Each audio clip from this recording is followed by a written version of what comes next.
All right, so today's video is about how to have energy throughout prime time. So if you're working door-to-door B2C sales, you know exactly what prime time is, but just in case you don't, prime time are the hours of the day that most decision makers are home. And that's between 5 p.m. and 8 p.m. So if you're anything like me, a lot of the time you just spend your whole day knocking, burning a lot of energy, and then it gets to like 5, 6 o'clock and you're thinking, damn, I don't want to knock anymore, I want to go home. But you can't do that because prime time is the most important time of your shift. So by the end of this video, you'll know exactly 7 things that I typically do to actually maintain energy beyond prime time. Like sometimes I would be knocking past 8 o'clock. And the 7th one is going to be a bonus for those who kind of stick around to the end. So make sure you stay for that. But my name is Corey. I make these videos as a documentation of my sales experience. And like I said before, by the end of this video, know exactly what I do to have primetime energy. That way you can make more money and make more sales. So, number 1, QTQP. Now, this is the main point that you have to just really drill into your head, because this is more important than every other topic that I'm going to be speaking about. If you don't know what QTQP means, it means quality time for quality people. Now,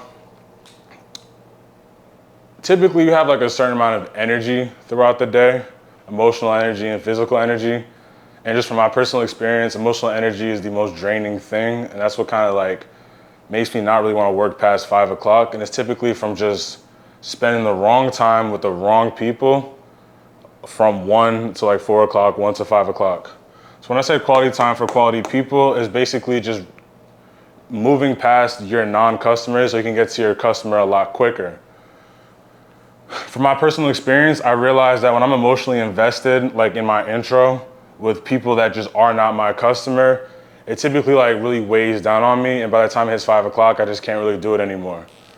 So you're gonna kind of figure this out through experience, but there's certain demographics in B2C door-to-door sales that typically just won't buy, or you just don't really want to speak to them for too long because they're just gonna end up messing up your day. So people that are just gonna be yelling at you, screaming at you, slamming the door on you, wanna argue with you, take out their bad frustrations out on you just because you showed up to their door. They could be in a bad mood for whatever reason. Your goal is to simply just not engage with that because that's just gonna weigh out on you. You have to realize that your customer needs your full energy and your full attention. So there's a couple demographics that I've actually experienced where I typically just don't really emotionally invest like as soon as I open the door. And there's basically main 3 of them. So the first one is old people. I'm gonna just write this right here. So old people. Now I work in fiber sales, so I sell fiber internet to households. Old people just simply don't need fiber internet because all they really do is just kind of sit around and watch TV all day. They're not heavy gaming, heavy streaming, or nothing like that. So I don't really waste my time on speaking to old people unless they show early buying signs. Like for example, coming out onto the porch, asking me like, hey, what you got? How much does it cost? Stuff like that. But when it comes to old people, they're typically like either very rude and they just will not hear shit that you have to say. Okay, QTQP. Or they are gonna be kind of nice and then talk to you, not even really try to figure out what you're selling, but it's just kind of small talking, chatting up, just wasting more and more time just for 30 minutes to go by and say, hey, I think I'm good where I am. I think I'm just gonna keep what I have. QTQP, you wasted 30 minutes with this one person, that very slow no, when you could just spend it trying to find your next good customer or your real customer. But old people, they're either mean or they're gonna waste your time. If they show early buying signs, by all means, try to pitch them and try to close as quickly as you could. Another demographic that I try to avoid, number 2.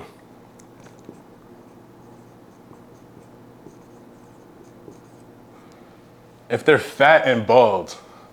Now, I don't know what it is about this demographic of customer, but whenever I knock a door and a fat and bald person comes out, I just know some rude comment, some innate anger, some bullshit's about to come out of this person's mouth These people just are not receptive at all.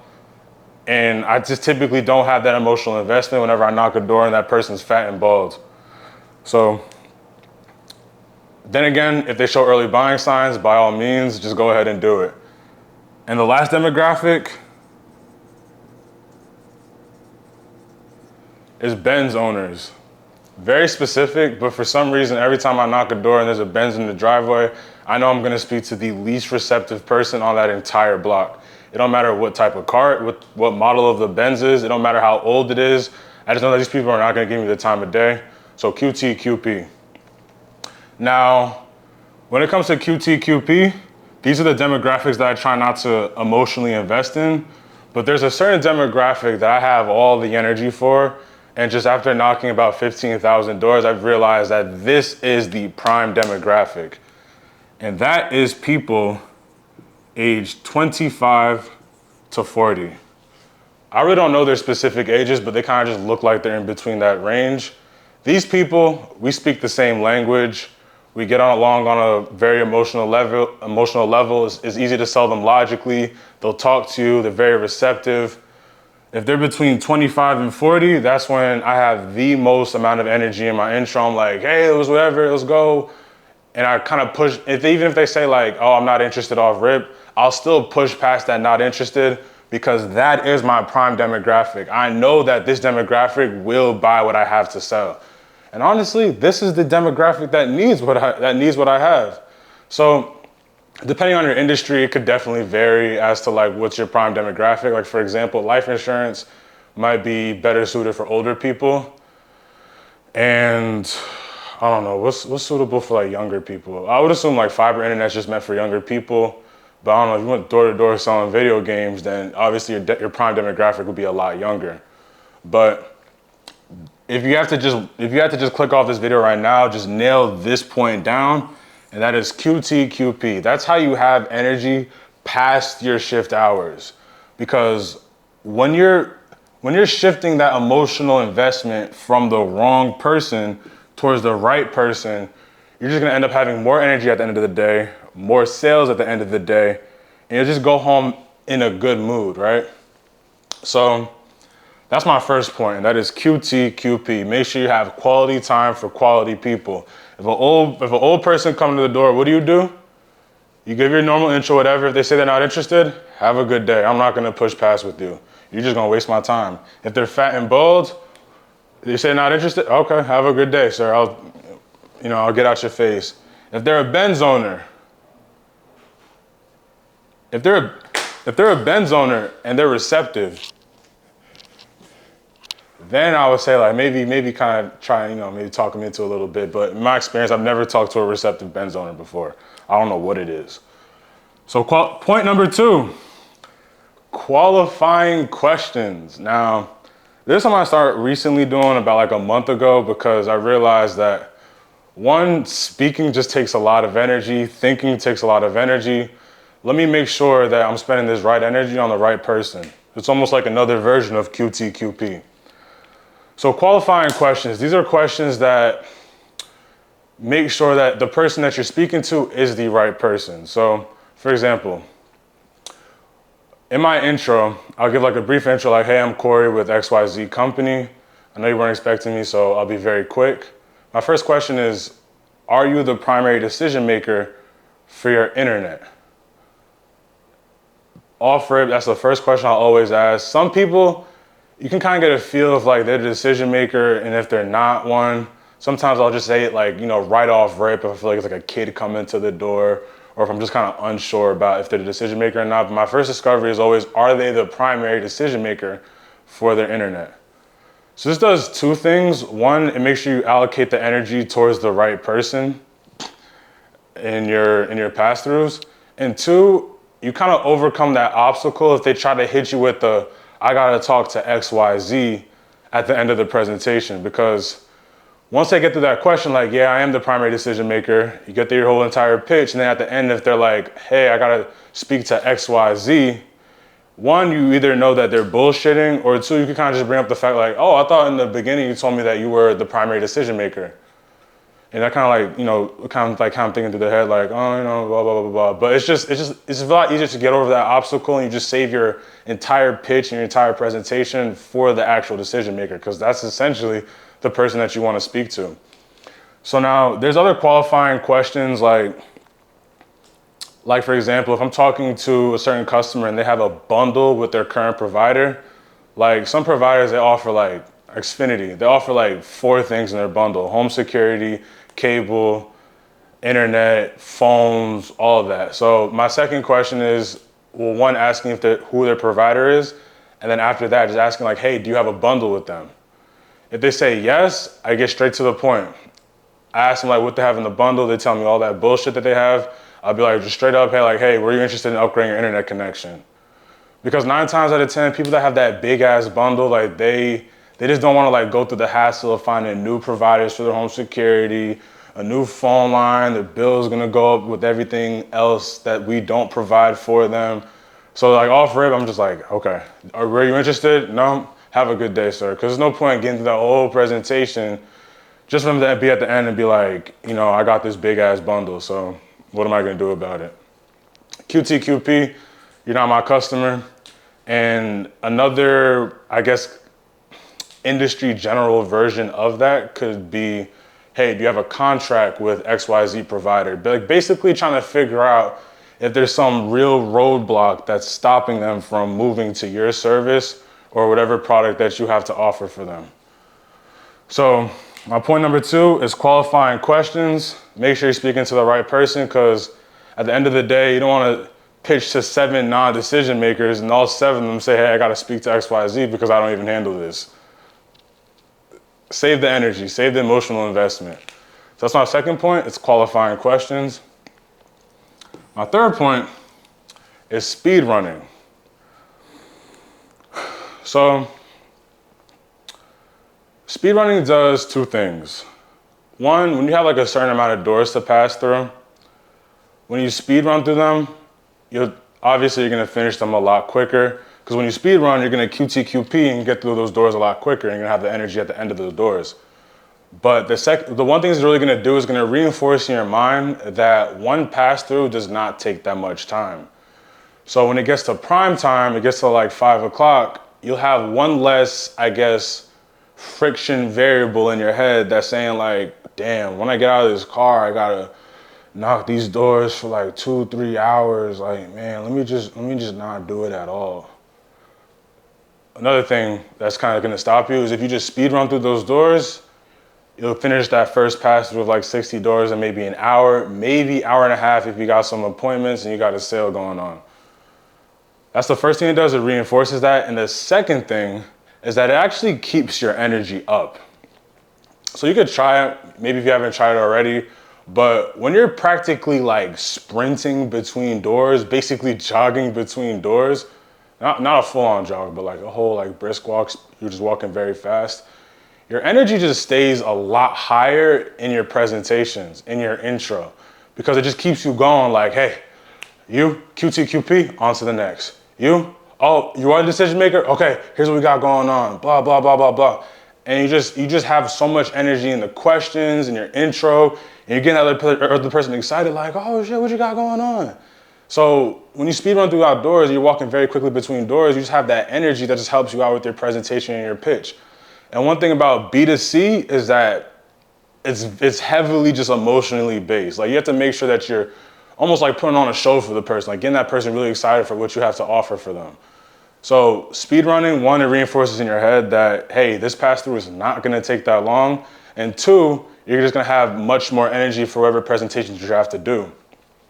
And also, you can get way more volume when you speed run as well. Like, I realized that when I'm running through doors a lot quicker, I'm able to do like 4 pass-throughs, sometimes even 5 pass-throughs. Just because of the fact I'm not really wasting time on the wrong person, and I'm also just knocking the doors really quickly. There's not much time to really be had between doors. So my third point is just speed run through those doors, get those doors done as quick as possible. That way when it comes to prime time, you have that one less factor in your head of like, oh, it's gonna take a while, because it's not. It's literally just 1 hour, and then by the time you finish, you're just gonna go home. You already got your sales for the day. your shift is over. If you still have energy after 7 or 8, keep on going. So yeah, that's my third point. It's just like speed run those doors and really keep that energy going. So number 4, this is probably an obvious one, and that is to get sales, but I kind of want to explain the Corey psychology of it. And I'm sure like a lot of people are going to kind of relate to it. So there's going to be days where you get to a prime time, you done got rejected 20, 30 times, and you're just not having it. Like, you're just sitting in your car after your break, and you're just thinking like, man, you just don't want to get back out because you're thinking that the next person is also going to say no. And when you go into the next door with that type of energy, it's almost like a self-fulfilling prophecy. Like, you're going to be low energy. You're not going to be really on point. You're just going to be kind of expecting the no, and that's just going to hurt you in your pitch. So literally, you know, as obvious as it is, you just have to get sales, because when you have those 20 to 30 rejections by prime time, there's just this built up like fear and like anger and just this type of madness that just makes you not even really want to do shit anymore. Like, you don't really want to pitch. You're just kind of angry. You just, you know, you're not giving your all to the yes to the customer that's actually waiting for you. And you know, I've looked it up, like, how do I like reset after these type of times? You know, online they're gonna tell you like, hey, just take a walk, meditate for 5 minutes, do some breath work. I don't find any of that to actually work effectively. What truly erases that built up anger and that rejection feeling is to simply get sales. Every time I get a sale, it erases 10 rejections from my memory bank, from my body bank. Whenever I get rejected 20 times in a row, the next 2 people say yes, bro, I don't even remember those 20 rejections. I'm out here going to the next door like I just started my day. So if you're like constantly under quota, you're like underperforming, you aren't doing too well in your job, like, yo, get some training. There's plenty of YouTube videos online that you could watch to get better at sales. Talk to the top sales rep in your industry or your company. Bro, practice with your supervisor. Like, do whatever you can, because this is the number one way for somebody to quit, is if they don't get sales. There's only so much rejection that you can really handle in a certain day.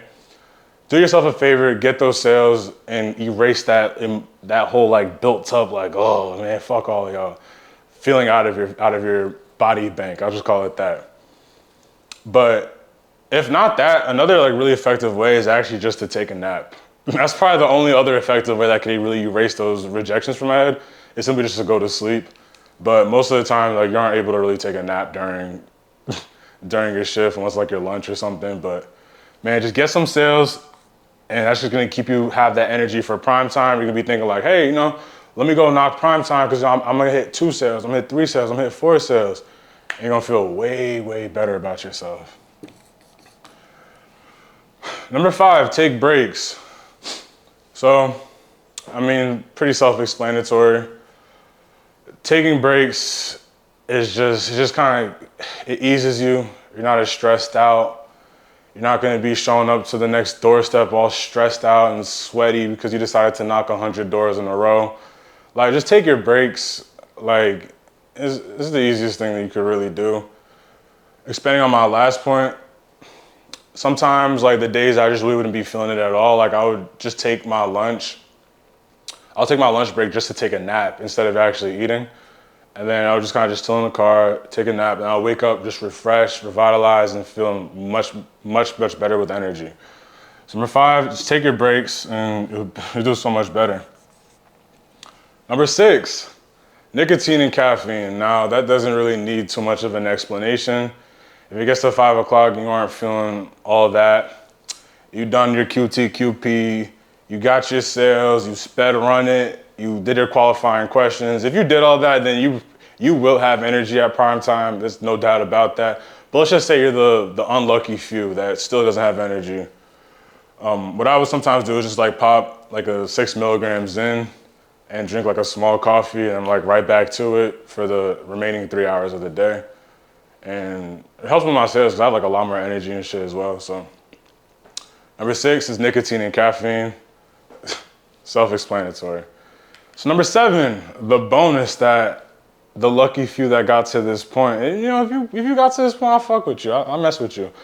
So number 7, this is actually the most important part. The reason I put it as like a bonus at the end, because 1, it's the most important, and 2, it's not really new information. But number 7